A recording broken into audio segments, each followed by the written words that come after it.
Hi, എല്ലാവർക്കും നമസ്കാരം. ഇന്ന് നമുക്ക് പച്ചമുളക് കൊണ്ടൊരു തീയലുണ്ടാക്കാവേ. അതെങ്ങനെയാണ് തയ്യാറാക്കുന്നതെന്ന് ഞാൻ കാണിച്ചു തരാം. ആദ്യം തന്നെ കഴുകി വൃത്തിയാക്കിയ പച്ചമുളക്. ഇത് വലിയ എരിവൊന്നുമില്ല, ചെറിയ എരിവൊക്കെ ഉണ്ട്. എന്നിട്ട് ഇതിൽ വെള്ളമൊന്നും പാടില്ല. വെള്ളമൊക്കെ നന്നായിട്ട് തുടച്ച് കളഞ്ഞ് എടുത്ത് വച്ചിരിക്കുന്നതാണ്. ഒരു 25 എണ്ണമൊക്കെ ഉണ്ട്. എന്നിട്ട് നമുക്കിതൊന്ന് കട്ട് ചെയ്യാവേ. ഇത് ഈ ഒരു വലിപ്പത്തിൽ വേണം ഇങ്ങനെ കട്ട് ചെയ്യാനേ. ഇത്ര വലിപ്പത്തിൽ ഇങ്ങനെ കട്ട് ചെയ്യണം.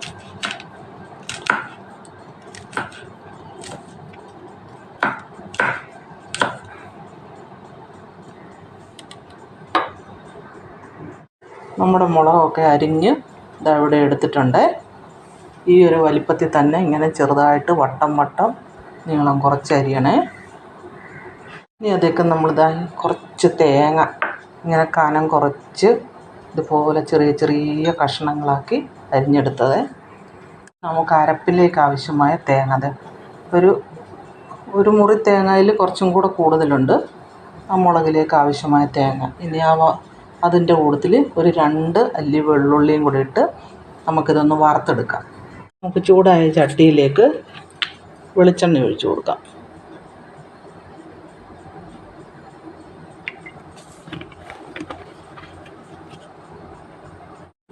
ഇനി നമ്മളിതാ എടുത്ത് വെച്ചിരിക്കുന്ന തേങ്ങ പൊടിയായിട്ട് അരിഞ്ഞ് വെച്ച് ഇട്ട് കൊടുക്കാവേ.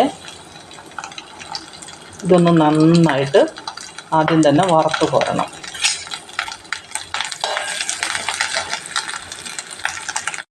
നമ്മുടെ തേങ്ങയൊക്കെ നന്നായിട്ട് മൂത്തിട്ടുണ്ട്.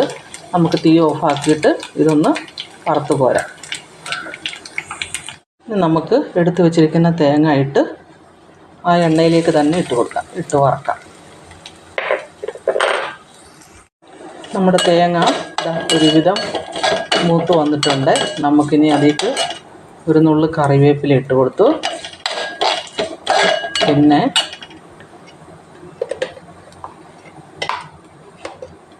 ഒരു ഇച്ചിരി കാശ്മീരി മുളക് പൊടി, ആ കളറിന് മാത്രമേ കാരണം മുളകാണ് തീയൽ വെക്കുന്നത്. അപ്പോൾ നമ്മൾ മുളക് പൊടിയും കൂടെ ഇട്ട് കഴിഞ്ഞാൽ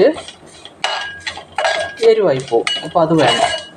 അപ്പോൾ ആ കളറിന് മാത്രം നുള്ളു മുളക് പൊടി ഇട്ട് കൊടുത്ത് നമ്മുടെ തേങ്ങ നന്നായിട്ട് മൂത്തിട്ടുണ്ട്. നമ്മളിത് സിമ്മിലിട്ട് തന്നെ ഇളക്കണം.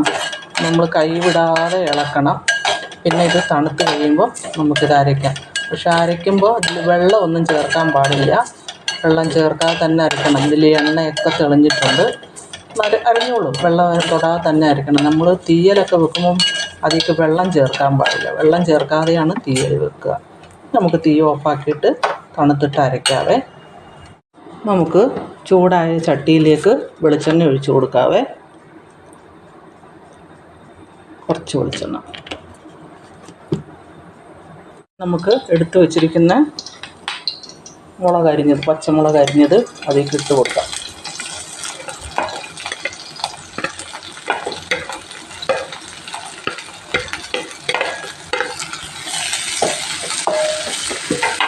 കുറച്ച് കറിവേപ്പിലയും കൂടി ഇട്ട് നമ്മൾ ആദ്യം തന്നെ ഉപ്പ് ഇടണം. എന്താണെന്ന് വെച്ചാൽ ഈ മുളകിൻ്റെ കാറൽ കൊണ്ട് ഒരു തുമ്മലുണ്ടാകും. അപ്പോൾ അതില്ലാതിരിക്കാനാണ് ആദ്യം തന്നെ പാകത്തിന് ഉപ്പിട്ട് കൊടുക്കണം. ഇനി നമ്മൾ തീ സിമ്മിലിട്ടുകൊണ്ട് ഇതൊന്ന് വാട്ടിയെടുക്കണം. നമ്മുടെ മുളകൊക്കെ നന്നായിട്ട് വാടിയിട്ടുണ്ട്. ആ പച്ചപ്പൊക്കെ പോയി നന്നായിട്ടുണ്ട്. ഇനി നമുക്ക് അരപ്പ് ചേർത്ത് കൊടുക്കാം. നന്നായിട്ട് അരച്ച അരപ്പ് ഇതിലേക്ക് ഇട്ട് കൊടുക്കാം.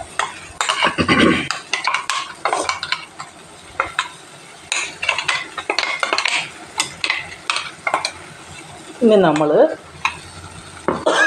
ഒരു ചെറുനാരങ്ങ വലിപ്പത്തിൽ പുളി പിഴിഞ്ഞ് വെച്ചിട്ടുണ്ട്. പുളി വെള്ളമാക്കി വെച്ചിട്ടുണ്ട്. ആ വെള്ളമാണ് ഒഴിച്ച് കൊടുക്കുന്നത്. അത് പച്ചവെള്ളമല്ല, നമ്മൾ വെള്ളം തിളപ്പിച്ച് ആറിച്ചിട്ട് ആ വെള്ളത്തിൽ വേണം പുളി ഇട്ട് വെക്കാൻ. ഒരു കാരണവശാലും പച്ചവെള്ളത്തിൽ പുളി ഇട്ട് വെച്ച് നമ്മൾ തീയൽ വെക്കാൻ പാടില്ല.